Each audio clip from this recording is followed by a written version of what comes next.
સુરતમાં ત્રીજા દિવસે પણ શહેરમાં ખાડીપુરના પાણી હજુ પણ ઓસર્યા નથી।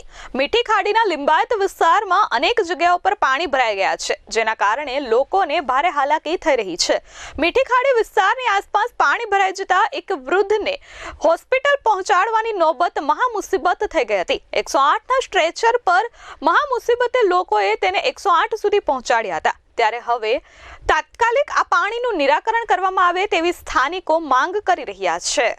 સુરતમાં અવિરત વરસાદ બાદ અનેક જગ્યાઓ પર પાણી ભરાવાના દ્રશ્યો સામે આવ્યા હતા। સ્માર્ટ સિટી સુરત પાણીમાં ગરકાવ થઈ જતા લોકોએ સુરત મહાનગરપાલિકાની પ્રી મોન્સૂન કામગીરી સામે રોષ વ્યક્ત કર્યો હતો। આજે સતત ત્રીજા દિવસે વરસાદી માહોલ વચ્ચે પાણી હજુ પણ ઓસર્યા નથી, જેને પગલે લોકો પરેશાન થઈ ગયા છે। ત્યારે સુરતના મીઠી ખાડી વિસ્તારમાં ખાડીનું પાણી લોકોના ઘરોમાં ભરાઈ જતા લોકો પરેશાન થયા છે। વોટર લોગિંગના કારણે 2 દિવસથી અહીં ખાડીના પાણી ભરાયેલા છે, જેના કારણે રહીશો હેરાન છે। ગટરના ગંદા પાણી ભરાઈ જતા લોકોને રોગચાળાની ભીતિ સેવાઈ રહી છે।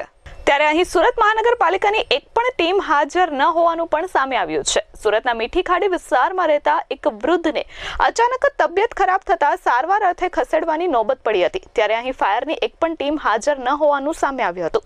108ની સ્ટ્રેચર પર સ્થાનિકોએ જીવના જોખમે વૃદ્ધને ગળાડૂબ પાણીમાંથી બહાર 108 એમ્બ્યુલન્સ સુધી પહોંચાડ્યા હતા। ફાયર વિભાગની ટીમ હાજર ન હોવાથી અહીં બોટની પણ કોઈ સુવિધા ન હતી, જેથી સ્થાનિકોમાં રોષ વ્યાપી ગયો હતો। સ્થાનિકોએ જણાવ્યું હતું કે દર વર્ષે અહીં આ જ પરિસ્થિતિ રહે છે, પરંતુ કોઈ ચોક્કસ નિરાકરણ આવતું નથી। 2 દિવસથી અહીં ખાડીના પાણી ભરાઈ ગયા છે, જેથી અમે હેરાન છીએ। ખાવાથી માંડી તમામ તકલીફો અહીં પડી રહી છે। મહાનગરપાલિકાની ટીમ દ્વારા અહીં મશીનો મૂકી દેવામાં આવ્યા છે, પરંતુ તાત્કાલિક કોઈ કામગીરી કરવામાં આવતી નથી। દ્રશ્યમાં તમે જોઈ શકો છો કે લોકોના ઘરો, દુકાનો અને આખા વિસ્તારમાં પાણી ભરાઈ ગયું છે, જેના કારણે ઘર વખરીને નુકસાન પહોંચ્યું છે, તો દુકાનોમાં પણ માલ સામાનને નુકસાન થયું છે। ગટરના ગંદા પાણી અહીં ભરાઈ જતા રોગચાળો વકરવાની સ્થિતિ છે। આ ઉપરાંત અહીં મુક્તિધામ સ્મશાન ભૂમિમાં પણ પાણી ભરાઈ ગયા છે, જેથી કોઈનું મૃત્યુ થાય તો તેમને અન્ય જગ્યાની સ્મશાન ભૂમિ પર અંતિમ સંસ્કાર કરવા પડે તેવી હાલની અહીં હાલત છે। તમે અત્યારે પાછળ જોઈ રહ્યા છો એમ લિંબાયત વિસ્તારમાં મીઠી ખાડી જે એરિયા છે એમાં મીઠી ખાડીમાં ઉપરવાસમાં પાણી આવવાથી અત્યારે પાણી વોટર લોગિંગ સર્જાયેલ છે, જે સંબંધે જે મીઠી ખાડી વિસ્તારના રહીશો છે એને અવર જવરમાં તકલીફ ઊભી થઈ છે। તે સંબંધે અત્યારે જે કોઈ અંદરથી જે કોઈને તકલીફ હોય એ લોકો પોલીસ અને ફાયર વિભાગને ત્યાંથી અંદરથી મેસેજ પાઠવે છે, અને એમને જે કંઈ જરૂરિયાત હોય એમ જરૂરિયાતો પોલીસ અને અમુક ફ્રેન્ડ ઓફ પોલીસ દ્વારા પૂરી પાડવામાં આવે છે।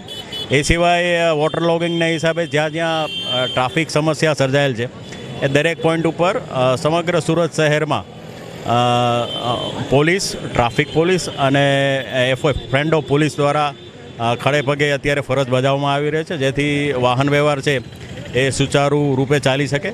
વોટર લોગિંગના હિસાબે અમુક રસ્તાઓ જેમ સંસ્કૃતિ છે, મેડા સ્ક્વેર છે, ઘોડાદરા વિસ્તારમાં ત્યાં હાલ પાણી ભરાયેલું છે, એટલે ત્યાં પણ ટ્રાફિકનો જે વ્યવહાર છે એ થોડો સીમિત થઈ ગયેલ છે। જે વ્યવસ્થિત ચાલે એના માટે પોલીસ તમામ પ્રયત્નો કરી રહી છે। એસીપીએ જણાવ્યું હતું કે ઉપરવાસમાં ભારે વરસાદના કારણે મીઠી ખાડી વિસ્તારમાં પાણીનું જળસ્તર વધ્યું છે, અને વોટર લોગિંગના કારણે અહીં લિંબાયત અને મીઠી ખાડી વિસ્તારમાં પાણી ભરાઈ ગયા છે, જેના કારણે મીઠી ખાડી વિસ્તારના સ્થાનિકોને અવરજવરમાં હાલાકી પડી રહી છે।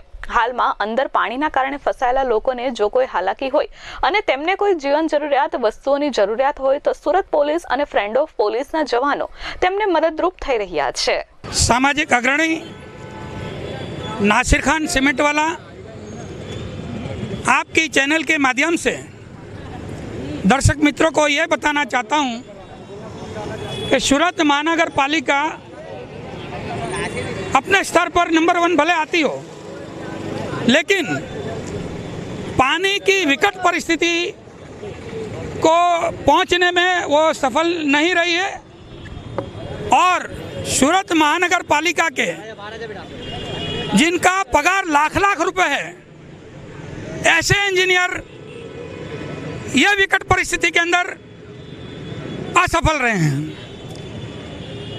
सूरत शहर को 68 की रेल की तबाही से बचाने के लिए उस जमाने की कांग्रेस सरकार ने उकाई डैम बनाया, सूरत को तबाह होने से बचाया। उसका मास्टर प्लान इतना सक्सेस हुआ कि उकाई डैम से आज हम पूरे शहर को खेती का पानी दे सकते हैं, बिजली का उत्पादन पैदा कर सकते हैं, मच्छी का उद्योग पैदा हो रहा है, लोगों को रोजगारी मिल रही है, सरकार को रेवेन्यू मिल रहा है और तबाही से सूरत शहर बचा।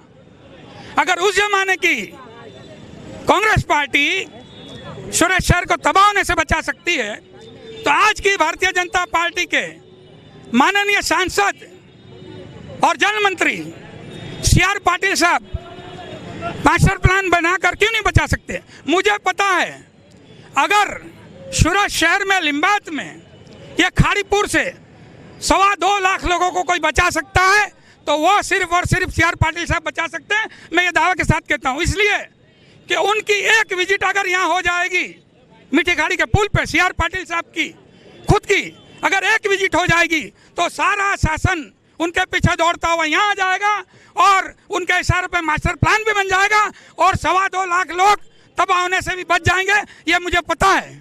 સામાજિક અગ્રણી નાસિર ખાન સિમેન્ટવાલાએ રોષ ઠાલવતા જણાવ્યું હતું કે દર વર્ષે અહીં આ જ પરિસ્થિતિ ઊભી થાય છે। સુરત મહાનગરપાલિકાને કેમ આ વિસ્તાર દેખાતો નથી? ડ્રેનેજના વિકાસ માટે કરોડો રૂપિયા સુરત મહાનગરપાલિકા ખર્ચે છે પરંતુ પરિણામ શૂન્ય છે। લાખો રૂપિયા પગાર લેતા એન્જિનિયરો પાસે આ પાણી ભરાવવાની અને પાણીથી છુટકારો મળે તેવી કોઈ સમસ્યાનું સમાધાન નથી। સુરત મહાનગરપાલિકા ભલે સ્વચ્છતામાં નંબર 1 હોય પરંતુ પાણીની પરિસ્થિતિમાં સુરત મહાનગરપાલિકા 0 છે। ગઈકાલનો વરસાદ ધીમો પડી ગયો છે પરંતુ હજુ પણ અહીં ખાડીના પાણીનું જળસ્તર સતત વધી રહ્યું છે અને તેના જ કારણે અહીં પાણી ભરાઈ રહ્યું છે। કરોડો રૂપિયા ફાળવાઈ ગયા છતાં પણ કામગીરી થતી નથી તો એ રૂપિયા કોના ખીચામાં ગયા તે હવે પ્રશ્ન ઉઠી રહ્યો છે। જે લોકોના ઘરમાં આ ખાડીપુરના પાણી ભરાઈ ગયા છે તે લોકોને આ પૂરની પરિસ્થિતિ વિશે સુરત મહાનગરપાલિકાના અધિકારીઓ પૂછે તો તેમને હકીકત ખબર પડે। એસીમાં બેસવાથી કોઈ પણ સમસ્યાનું સમાધાન થતું નથી।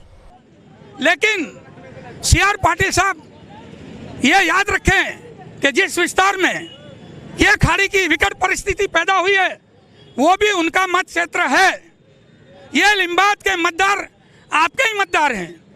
आप हमारे सांसद बने, हमारे वोटों से जल मंत्री बने और आप हमारे को ही भूल गए। आज आप दिल्ली में विराजमान है तो लिंबायत की प्रजा के वोटों की वजह से हैं और आप लिंबायत की प्रजा को भूल गए, उनको मरने के लिए छोड़ दिया। 2.25 लाख लोगों को असर होता है। 26 घंटे से पानी विराम ले चुका है, फिर भी जल सपाटी 7 मीटर से 9 मीटर पे कैसे पहुंच गई, यह सवाल पैदा होता है। खाड़ी के नक्शे के मुताबिक हर जगह खाड़ी चौड़ी है क्या? हर जगह खाड़ी ऊंडी है? ड्रेजिंग का पैसा करोड़ रुपया बजट में उपराता नहीं है तो जाता कहाँ है? वो पैसा किसकी जेब में गया? कौन से नेता खा गए? ये भी सवाल पैदा होता है। अगर ड्रेजिंग में आपने काम किया तो वो कचरा कहाँ है जो खाड़ी से निकला? वो कहाँ फेंका आपने? बताओ, आपकी चैनल के जरिए बताएं, मुझे जवाब दें। जितने इसके जिम्मेदार अधिकारी हैं, लोगों को मरने के लिए छोड़ दिया जाता है।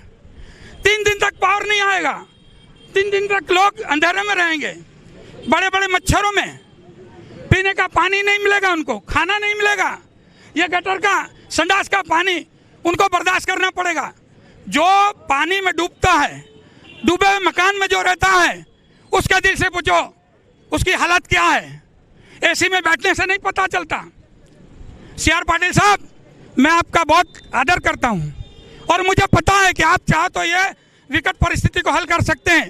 तो मैं 2.25 लाख लोगों की तरफ से आपको सम्मान के साथ, आदर के साथ रिक्वेस्ट करता हूं कि आप यहां आइए, विजिट करिए और इसका समाधान निकालिए।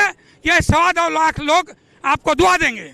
ब्यूरो रिपोर्ट S24 न्यूज़ सूरत।